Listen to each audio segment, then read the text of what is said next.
84% of all buying decisions start with a referral.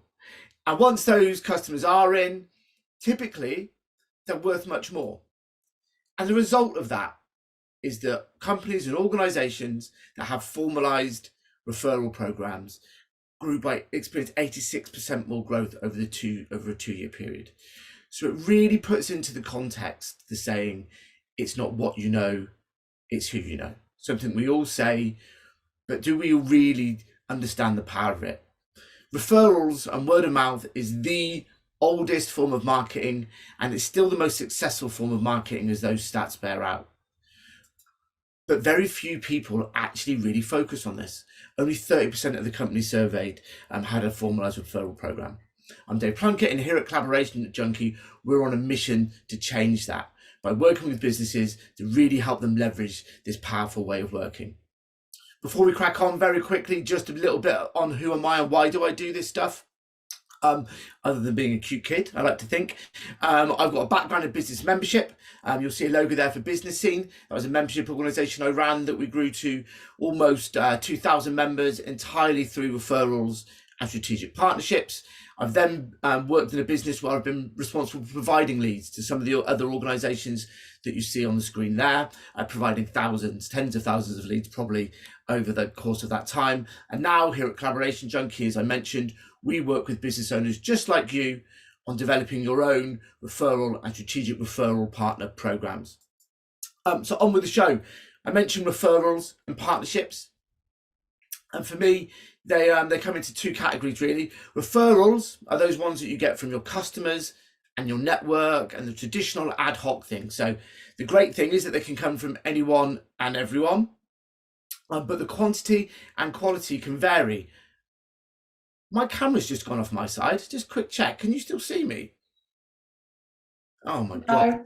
We are all, it's all going on here, isn't it? Oh my God.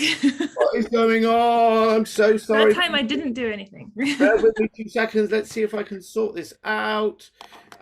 While I'm trying to sort tech out, which was all working fine before, can I see a quick show of hands? How many of you get referrals into your business at the moment? Okay, cool. How many of you are asking for them consistently? Okay, yeah, okay, we get some iffy hands, as we always do. And how many of you would you say have a formalized process for this stuff, for asking consistently, whether that's referrals or partners? And Graham, I absolutely would have expected you to be one that did put their hand up. Okay, Remedy there as well. Brilliant. Remedy, you've been on one of my workshops before, so this is good news. Am I back? Oh, I'm back, but I'm on the wrong camera. Jeez. There we go, back in the room. Look, there we go. Hey, I'm here. Right, apologies for that. So referrals, yeah, anyone and everyone, but the quality and the quantity can vary. You know, sometimes you get a referral from someone in your network and you have the conversation, but you know it's not really going to be ideal for you. The great thing about partnerships is they're strategic relationships. These are people who have got a vested interest in referring your ideal client to you at the ideal time on a consistent basis, which means that these are the relationships that really take your business to the next level.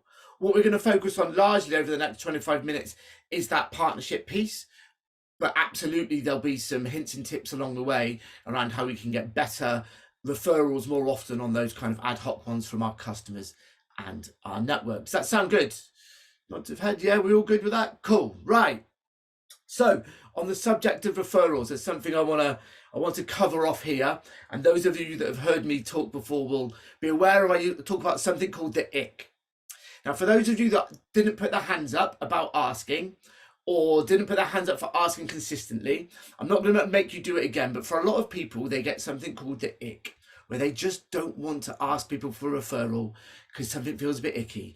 Maybe it feels like it's a bit of a burden on them. Maybe you're just not confident in asking. Now, there's a load of stuff to go into on this, but one thing a quick thing I want to cover on it is I want to ask you how you feel when you make an introduction for someone or to someone and it goes well. Right, how does that make you feel? Good, yeah, like nice, it's a nice feeling, yeah, it's good, right? You get that nice warm fuzzy glow that you've done a good thing. That's because people love to make referrals. So if that's the warm fuzzy glow that you get, why wouldn't someone else get that feeling when they refer you? So I'm going to suggest that it's practically your duty to ask for referrals, because if you don't, you're denying your customers in your network that warm fuzzy glow they get when they made the right referral for you. So I appreciate that little 2-minute spiel isn't going to completely get over your ick factor, but I would really ask you to remember at all points, people do genuinely love to give referrals. And if that helps you kind of maybe get over a little bit of your own ick, then awesome. One other consistent thing that I want to bring up before we go into the nitty gritty in a bit more detail is about making it easy. Quick show of hands here. Who's not busy at the moment? Oh, Michael. Okay, right. Good work. For most of us, though, we're pretty busy, right? Which means we're lazy. And I don't mean slobbing around on the sofa watching Netflix lazy. What I mean is that if something isn't within our core kind of business, our core daily activities, if it isn't easy for us to do, it gets put on that I'll get round to it pile. And I don't know about you, but my I'll get round to it pile only ever really gets shifted when I swipe it off the metaphorical desk and start again. So if you want someone to do something that's outside of their normal activity, which making a referral potentially is, make it as easy as possible for them. And that's a constant theme throughout everything else we'll cover today. Make it easy. Easy peasy lemon squeezy. Okay. So the thing about partnerships and really taking your word of mouth to the next level is if they're going to be strategic, you need a strategy. And for me here at Collaboration, we use my dance framework. And this is 5 steps to mastering the partnership dance. Your first one is discovery, understanding who your ideal partners are. The second one is assembly. So this is all the stuff behind the scenes, the systems and the processes to keep it running smoothly. Then we've got nurturing, how you communicate with your partners. At its core, partnerships are based on a human relationship. So let's never forget that. C is connection, the most vital piece for me. How do you help your partners connect their audience to you? And E is engagement. How do you actually go out there and get our partners?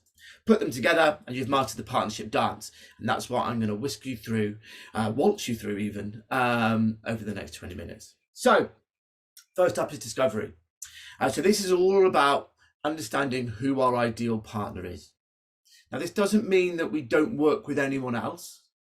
If we understand who our ideal partners are, then it means that we've got a better chance of attracting them, and our ideal partners are the ones that are providing us leads to our ideal clients at their ideal time, and they're enjoyable to work with, and they're doing it on a consistent basis. And the way to do this is to be specific. Now, this isn't a workshop on niching your business, but if you're not specific about who your ideal customer is, then it's going to be really hard to figure out who your ideal partner is. And I'm going to start actually with another one on referrals. If you're looking to get more referrals from your network and your customers, then while you don't have to be super specific in your niche all the time, what you do need to be is specific every single time you ask for a referral. I'll give an example. When I ran the membership organization I mentioned earlier, I was running 3 events a week, so probably getting in front of in excess of 150 business owners a week. So a big old network. And when someone said to me at an event, and I said, who would you like an introduction to? And they'd say, a small business owner. That doesn't help. And they'd say, ambitious small business owners. And I'd say, that still doesn't help. Because the thing is all I saw when they said that was just a fog, a sea of all the people that I knew, which meant not one of them stood out to me. If someone went, well, I'm looking to speak to mid-sized accountancy firms because I've just done this great bit of work for them, and so I think I'd like to do more of that, then immediately 1 or 2 or 3 people pop into my head, and it's much easier for me to make that introduction. And in a broader context, because what if I didn't know those accountants? Let's say you were going to ask 10 people for a referral. If you were really vague, I'd suggest that 9 people will say they can make a referral for you. 3 might actually do it, and you'd be lucky if any of them were actually the business you were looking to really speak to. If you were much more specific in your offering, then maybe only 5 would say they could, but 4 would do it, and 3 of them would be ideal. So we all have this FOMO thing, but believe me, you're looking for quality over quantity here. So being specific really helps. And with referrals in the general sense, you can ask for a different type of business each time, but each time you ask, be specific. Now, when we're talking about partners though, so forming these ongoing relationships, I am going to ask you to be a little bit more specific in your in who you're looking to work with on an ongoing basis. Who's your real ideal client? And I always think of this as maybe look at it as segmenting your marketplace rather than niching your business. Pick that segment of your customer base that you really love working with, is highly profitable, you deliver huge value to them. Who's that segment of your market? Because the more you understand that, the greater value you can demonstrate to a potential partner as to why they might want to work with you. Because absolutely key in finding your ideal partners and getting them to want to work with you is understanding what your partner value proposition is. Because for some people might think that it's money and that actually someone wants to work with you because you're going to be giving them a lovely commission on everything they refer to you. I'm going to tell you now, the vast majority of partners, particularly your ideal ones, that will not be the main driver of why they want to work with you. There will be something else there that makes them want to refer you on a consistent basis. And it will be because your offering in some way, either directly, ideally, or indirectly, enhances their own offering. So think of this like the website builder. They want to partner with a copywriter. Why? Because if their website is getting deemed on a certain quality, then they want to make sure the words that go in that do what that website wants to do. Because if they don't and they leave it up to the customer, then maybe the content that's on there is rubbish. The website doesn't do what it's supposed to do, and it's the website builder that gets blamed rather than the business owner for providing crap copy, right? Or it's the if you're a decorator, then you want to partner with interior designers because the value proposition there is that the interior designer's vision comes to reality. I did some work with a telemarketing agency, high-end telemarketing agency. They partnered with inbound lead generators, so SEO people. Why? Because it wasn't about the commission. For the people that were generating the leads, they lost control of those leads when they gave them to their client. Well, actually, by introducing in the telemarketing agency, the leads got followed up with better, which meant more of them converted, which meant the leads were deemed as better quality. So for the SEO company, the customer was stickier, potentially spent more on leads. So it's thinking about your product and service and where can it dovetail in with someone else's that enhances that reputation. That's your partner value proposition. It's not about the value you deliver to someone's customer. It's about how that value reflects back on your partner. It's a real subtle change in thinking, but it makes a huge, huge difference in both your mindset, your approach, and also how a partner will respond to you when you make that outreach to them. You're not saying, I want to sell to your customer. You're saying, I want to work with you to help you add value. And that's a real key thing on that partner value proposition. I am going to mention reward and recognition while we're here, though, because I kind of said it typically isn't money. With partnerships, I absolutely would always have a commercial model in place. I think it ticks it from that nice handshake type of agreement to a proper business relationship. While 95% of the buying process might be emotional, there is still that logical piece. And I think the commercial piece in there helps that. With referrals, it is such a grey area on casual referrals about how you reward referrals.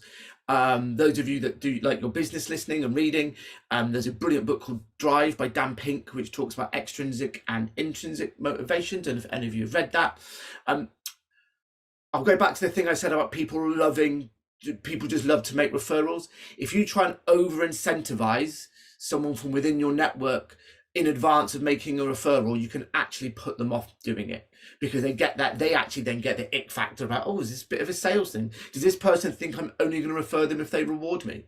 And so overemphasizing reward in advance of referrals can actually have the odd adverse effect. Now, I would always recognize referrals, always say thank you. If you can reward post-referral, awesome, make it personal, send a gift, take someone to lunch, whatever it may be.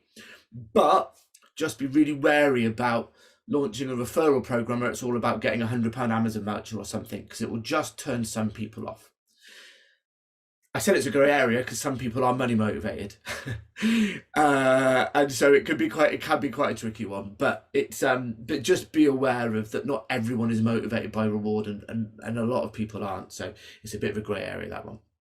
Okay, so that's kind of your discovery piece, where it's all about understanding who your ideal partner is and what the value proposition is. Once we've done that, we move on to the behind the scenes systems. So why a festival scene? Well, my love of festivals and music, and it's a chance to use a cool image. But think about a festival with the greatest lineup you've ever seen for your own particular musical tastes. So you're super excited about getting there, just from start to finish, an absolutely stacked lineup. But you get there, it takes you hours to get in because the door entry system's rubbish. When you get there, there's only one bar and the queues are massive. The sound system at the event is awful, so all these acts you can't really hear them, and they're all on in the wrong order, so you miss someone you really want to see. No matter how good the lineup was, next year again you wouldn't go back because the experience wasn't right. And this is what the assembly, this is what the behind the scenes systems and processes are so crucial for. They're there to help you build trust. They're there to help you deliver a consistent level of service. There's a couple of things I want to mention on this building trust one that I think are vital. There's obviously lots to consider, but if there's two main things, the first one is tracking. It's understanding that if someone has provided you with a lead, and this counts for referrals as well as partner leads, where are they both in your buying cycle, and then if they're a customer, where are they in that customer journey? Because if you're not able to clearly articulate that to someone pretty quickly, you don't have to know it off the top of your head, but you're not able to find that out quickly, one of two things will happen. And I know this because I've experienced it when partners haven't been able to deliver that to me. You either think that they're a bit crooked because they're trying to dodge commission, and that's why they've missed it off their list somehow, or they're incompetent because they don't know. Now, either one of those two things is not a good look for a partner. So make sure you're really careful that you've got this thing in place. Now, there's all sorts of CRMs you can use and everything else like that, super automated stuff. It's better to have a spreadsheet you use than a CRM system that you don't. Whatever you do, then make sure you track this stuff. The other thing is around making sure that you're set up to deal with influx of leads. Now, I hate to break it to you, for most of you, if you set up a new partner program and you set up a new partner, you'll have great meetings, you'll have wild expectations of how well that partnership will go. It will not go as well typically at the start. It just don't, right? We all get carried away with how things will do. But it might go even better than expected. And if you're not able to cope with that influx of leads, well, then you've just destroyed your partnership right from the outset. This happens more than you think. When I was running Business Scene, my membership organization, we partnered with a national data provider to provide our members and non-members with some free sales data, 100 bits of free high quality sales data. We were using this as a great big drive to get more members in and gain loads of contacts. We told them how successful we thought it was going to be. They said, yeah, we can cope with that. Generated them 400 leads over a 3-day period. And because of that, instead of the 2-day turnaround of responding to leads, it took 2 weeks, which meant instead of having happy members queuing at our door and prospects queuing at our door waiting to join, we had people moaning that they weren't getting the service they provided. And this was with a national organization. So just make sure that you've got the systems in place that are there ready for if the best does happen. The other thing about having these systems and processes as you build is it enables you to just set up for scale. It enables you to make sure you deliver consistent level of service even as you and your partnership program builds. Okay, so we know who we're partnering with. We've got our behind the scenes systems and processes in place. So the next thing is nurturing, how we communicate with our partners. You want to form those rock solid relationships so that they don't go anywhere else. And there's different reasons for your communication. Some of it might be transactional, going back to that stuff around customer leads. Kind of maybe you're sending a monthly report on these are the leads we've had in, this is where they are, this is where people are on our buying journey. Maybe it's more the relationship building stuff. It's the friendly value add stuff. And because of that, there'll be different styles as well. Some stuff absolutely can be automated. but over automate it. I see a real tendency sometimes to over automate stuff. Like, oh, we don't talk to our partners because they just get all this automated stuff and they can self-serve information on our wonderful system. Remember, at its core, there are human relationships here. So you want to make sure that you're covering that. Yes, you do the automated stuff for the day-to-day transactional. That's great if you've got that capability, but make sure that you're also doing the in-person meetings, the picking up the phone and building those relationships. There's two types of communication that I really want to highlight as being essential in this piece. The first one is around setting expectations, because so this is even before someone's a partner, because if there's one reason in my experience that partnership fails and fails badly, then it's because expectations weren't set at outset. And this is both short, medium and long term. When we're having these introductory meetings, it's so easy to get really carried away and excited about world domination and all the cool things you're going to do that you forget to actually take a reality check of both the short-term stuff of who's doing what and when, but also what's the long-term vision of this. You presume that you're both on the same page because you're getting on so well. But the thing is, if you're just 5% out in your thought process at the outset, then over time that kind of 5% grows and grows and grows. And suddenly you're in a position where you're at a real mismatch and you don't know where. So I really, really encourage people to, no matter how exciting it is at the start of a relationship, to just take a breath and set those expectations in place and make sure that they're documented. Make sure that everyone knows where we're at. And that actually neatly follows on to my second point, which is about having formal reviews in place with your partners. Even when you're chatting to them day to day on a consistent basis, still schedule in time to have proper in-depth conversations about the partnership as a whole. And there's a couple of reasons for this. The first one, well, in fact, there's three I'm going to cover today. The first one is reviewing those expectations. It gives you the expectations give you a really easy way of having what could be a potentially tricky conversation if something isn't going quite as you want it to. The second one is ironing out any niggles. So there could be something that you do, or someone within your team or your system, the way it works, that just niggles with your partner. Maybe it's something that someone in accounts does when they send the invoice or the report through that just doesn't quite sit right. Your partner might never pick up the phone to tell you that because it seems a bit trivial. But believe me, from someone who's been on the other end of people's partnership teams, it is niggling them. And you want to make it easy. Remember, you want a niggle-free experience for your partners by asking in a formal review meeting kind of, oh, is there anything more we could be doing that's better, or anything that gets on your nerves? But then they will then say it. They'll go, oh, there is just this one thing. It seems a little bit silly, but. And that but is perfect, because what you've done is you've just ironed out. You've made it so that when one of your competitors phones them up, they don't even take that call because you're their person and you deliver this wonderful experience. The third thing in those formal review meetings I'd really mention is about being curious. Understand what's going on both in their business and their world that you don't know about. Because curiosity is the birthplace of opportunity. So much comes from asking that question about what else is going on that they maybe didn't think that you could help or support with, but actually you can. There's an opportunity there for you or maybe for someone else. So I really encourage you both to be empathetic about what might be going on in their partner program that you can improve, but most of all, be curious about what's going on with them and where you might be able to add value. Okay, so that's nurturing. We then move on to connection, which is how you help someone connect their audience to you. And this is really where the make it easy part comes in. Because if you don't essentially spoon feed or help people to understand where the communication needs to be and how the communication needs to be to introduce and refer you at the right time, then you're leaving it up to chance. And lots of people do leave it up to chance. There's two things that I like to cover on this side. And the first one is partner facing content. So this is essentially sales training for your partners.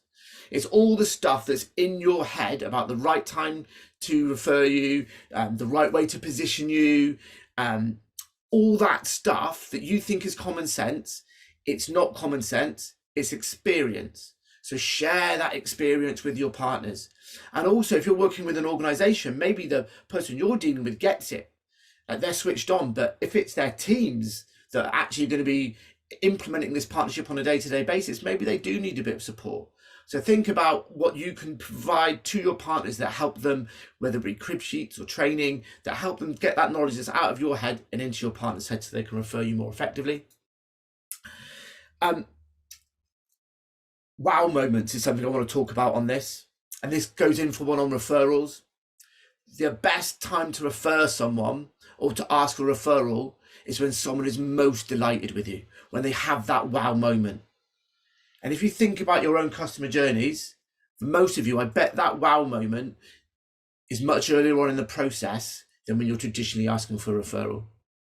I'm going to give a very quick example of this around when I got my branding done. My biggest wow moment was when they gave me the first draft back of all the stuff, and it was so much more than I ever thought it was going to be. I was like, just got goosebumps and everything. By the time they delivered all the stuff at the end of a month later, it was still great, but all they'd done by that point was deliver on what I'd expected them to. But that's traditionally when people would ask for a referral. So I would really, on your referrals, I'd really think about where your wow moment comes in. And then when you're working with partners, that's the type of information you want to be sharing with them. You want to be looking at where they're talking with people on their customer journey and go, this is the place to refer here. Build yourself into their processes. Really take the time to understand those customer journeys. The other side of connection is customer facing materials. Now this is anything and everything you could be doing in your own business direct. Well, that's the stuff your partners could be doing for you. Two very quick things on this. First one, again, make it easy for your partners. Write it in their tone. If you've got a load of materials that you send out direct, don't just send them then. Tweak them so that your partner can essentially cut and paste and send it like it's come from them. And it used to rile me so much. I'd be working with big national marketing departments of huge global firms, and we would still have to amend copy and emails, and just really annoying. So make it easy. Adjust your materials so they're partner ready. And the second thing on this one would be to ask them what's working for them. You may have your set way of marketing, but if they've got stuff that they're doing that gets really good engagement, how can you tie in with that?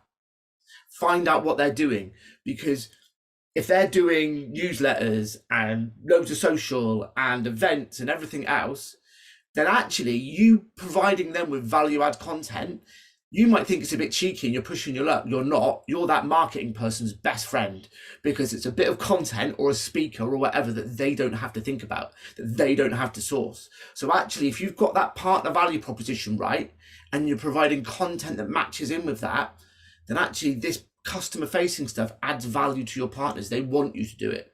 So find out all the ways that you can add value on that side. And so finally, we come to engagement, going out there and getting partners. Now, if you've done the other bits right, actually, this is pretty easy. If you focus on that partner value proposition piece, that it's about working with the partner and not the client, going out there and getting partners is pretty easy. What you want to do at all points on this is make it easy for them to say yes. Make it easy for them to understand that you're looking to add value. Make sure they understand how easy it's going to be for them to onboard and work with you. But also, I'd say go easy on yourself. Your ideal partner right now isn't your ideal partner in 2 years' time when you've got an established program. If you're at the start of your journey, your ideal partner now is probably someone slightly smaller, who's probably going to be a bit more forgiving, that you can test and measure and learn with. It's probably someone who's going to say yes quickly so that you can get them on board quickly and do things. So, and for those people, most of us, we either have them in our network already. And a great little tip here is if you're launching a partner program and there's someone in your network who's in that profile, ask them for some feedback. Don't ask them to be a partner. Ask them for some feedback on your partner program. People will want to help. You'll get one of two things from that. You'll get some feedback that is not quite right and you've missed the mark, which is very valuable. Or you'll get, yeah, it's great, and you'll get a new partner out of it. And then we've all got, so take it slow, take it steady, start small, and kind of, again, like I said, make it easy. And it's a great way to build. As you get that partner testimony and case study, you can then go for bigger and bigger partners. Okay, so we need to be really clear on who our ideal market is, and therefore who our ideal partner is and what's our value proposition for them. What's our partner value proposition? We then need to make sure we've got the systems and processes in place to deliver a consistent service and build trust. We build a relationship through having a mix of communication styles and techniques, but making sure that we're setting expectations at the start and that we're checking back in on those on a consistent basis while being curious. We give our partners all the support we can for them to refer us at the right times and in the right way and get in front of their audience. And from there, it shouldn't be too hard to go out and actually get our partners, particularly when we look at what we've already got within our networks. So that's the 5 steps to my partnership dance. Very, very quickly, if you'd like to delve into this stuff in a little bit more detail, my Kick-Ass Collaboration Program launches at the start of next year. We work through that dance framework with 2 half-day sessions a month over a 6-month program, online, maximum of 8 business owners. I'll coach you all the way through that program. It's about, the sessions are about taking action, not notes. By month 4, your partner program will be ready to launch. And then so there's an extra kind of couple of months of support and engagement. That's at £400 a month. Anyone who signs up in December will get a bonus half day of my time to use on whatever you wish, whenever you wish. I do tailored support for people that are interested, be that on referral programs or partnership work, or if there's something really specific that you want some help with, then I do Supercharge sessions as well, which are kind of bite-sized problem-solving pieces. So that's it from me. Thank you for listening. If you would like to book a call with me to find out more or get access to the slides and the recordings, then you can scan the QR code there. Megan's going to put some links in the chat. If you want to say nice things about me on LinkedIn, that'd be really nice as well. But for now, any questions? And I haven't been able to see the chat, so I don't know if there any are. But if not, throw your hand in the air, go off mute and shout, which Megan won't like me saying. Yeah, any questions? None. Wow. I don't know if that's a good thing. Oh, yes, yes, far away. I can't find Lena, sorry. Thank you, Dave. This is a bit of a cheeky question. I've just really enjoyed this, and thank you to Danny Matthews, who enabled me to come to this, because I suddenly saw his post on LinkedIn. I'd love to, it's not a question about today, but it is a question. I'd love to give you an invitation. Would it be possible to stay on the call for a couple of minutes at the end so I could do that? Yeah, absolutely. Yeah, 100%. And thank you, Danny. Power of word of mouth in action there. So, yeah, absolutely cool. Yes. Any more for any more? No. We're all good then. Oh, yeah. Remini, yeah. So I'm obviously brilliant. Thank you very much. I love the dance, and I love the way they little dance at the end. Just how do you, if you say you're getting, you're engaging with someone who you think could be a partner, not necessarily a client, but is someone who you think you could collaborate with. How do you get the kind of the ball rolling to start? There's the whole ick factor. What's kind of a top tip to try and get people kind of engaged with your with the idea of doing the partnership? Because sometimes people, I sometimes find it is awkward when people feel like someone might be driven too much by money, and actually, of course, we all want to make some money, but it's kind of, how do you get over that ick factor? Yeah, so it comes from the partner value proposition piece. Okay. So if you understand where you sit within their kind of customer journey and their world, if you understand where you add value into that, then from that, instead of going just out to them with, I can help you do this, you can start asking questions around what they do and how they do that, how that bit of the puzzle fits in. And it may be that they've got a solution in place, it may be that they haven't at all. And so it just, if you can understand that piece and ask some leading questions, then it enables that conversation about, well, actually, you know what, there could be something to do here, because I could come in and fit in here nicely with what I do with my customer journey piece. So you could, yeah. And so I think, does that make sense? Yeah, it does. I mean, I guess, off the back of that, do you think you should be limiting, you should have like 1 or 2 partners kind of that within that partnership program, or do you think it's a good idea to try and have multiple, because I worry about kind of crossing over and, you know, where the things come from and stuff. So I think, multiple partners for me, within reason. There might be times where they're not, because the partnership is so ingrained that you have non-competes and exclusivity agreements. But in general, I'm not a fan of cross-referral partnerships. Okay, I'm not saying that you shouldn't cross-refer, because we should all refer wherever we can. But it's very rare that your ideal partner, in terms of providing leads to you, is very rare that you're their ideal partner for providing leads back. Because normally, quite often, an ideal partner for us will come directly after their service, which means typically for us to provide leads to them, we're a bit further down the line, if you see what I mean. And so where a relationship is purely based on the value proposition, not referring back the other way, then you don't need to be limited by how many partners you have in any one space, because there isn't going to be an issue of where you're referring people to, if you see what I mean. So for me, I'll use copywriters, for example, or design, or kind of branding. I know a bunch of people in those spaces, but they all have their own specialisms. They all have their own niches. So if I am going to refer them, I'm going to refer them that's the one that's the right fit for that particular client or that particular sector. So so apart from some instances where there might be IP involved or real close integration, I would say, no, multiple partners for me, Emily. Okay, thank you. Any more? Asked a question in the chat. I don't know if they Beck said, what are the legal considerations with setting up partnerships? Okay, so when I talk about partnerships and collaborations, I definitely don't mean the kind of accountancy legal world with formal implications, etc., etc.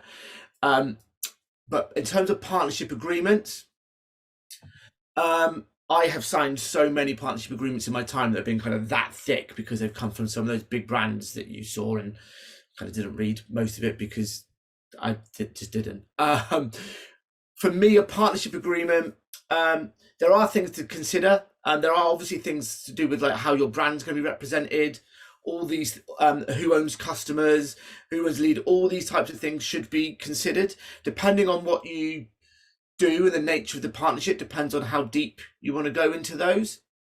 And obviously, if you're then going to start doing joint propositions and formal JVs, then there are legal implications to consider, which you shouldn't come and talk to me about. You should come and talk to someone who knows about those things. For me, when I think about partnership agreements, it's more around those setting expectations. It's a more positive, proactive document around how we're going to work together, what we're going to do if there's conflict, or but more focused on the opportunity. But in terms of the legal stuff, it would be, you might want to put NDAs in there. There probably might want to be something in there about commissions and things like that. But the more formal, the full formalized stuff isn't my bag as much. Any more? I said thank you. If that didn't quite explain it, by the way, drop me a message on LinkedIn and we can have a quick chat. Cool. On that note then, at 12:42, so with 3 minutes to spare, I'm going to thank you all for your time and giving up your lunch break, and wish you well. Please do scan the code, book a call in if there's anything that you want to explore in a little bit more detail, and I will hopefully see you all soon. Bye everyone. Before you go, my apologies. You said you have 3 minutes. What's your view on asking for help to find the right person for their partnership? So like asking around other people to refer a person for partnership.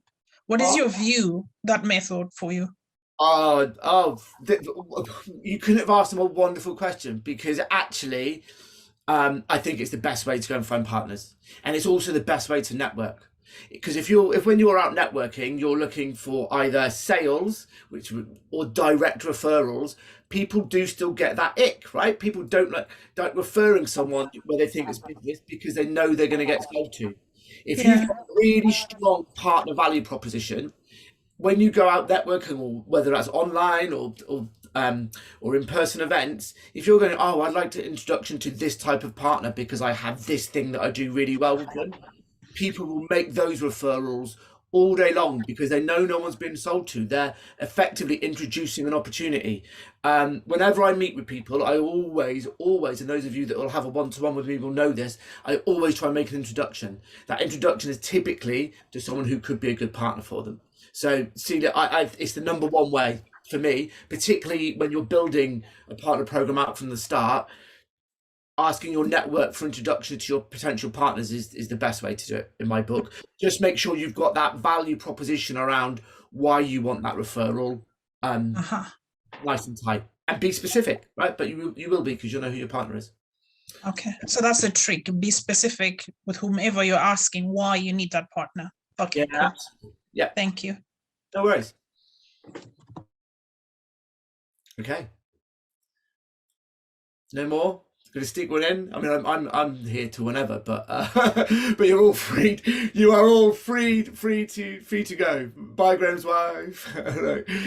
Thank you, Dave. Thanks all. Thanks, Dave. Bye. Cheers, Natalie. Bye.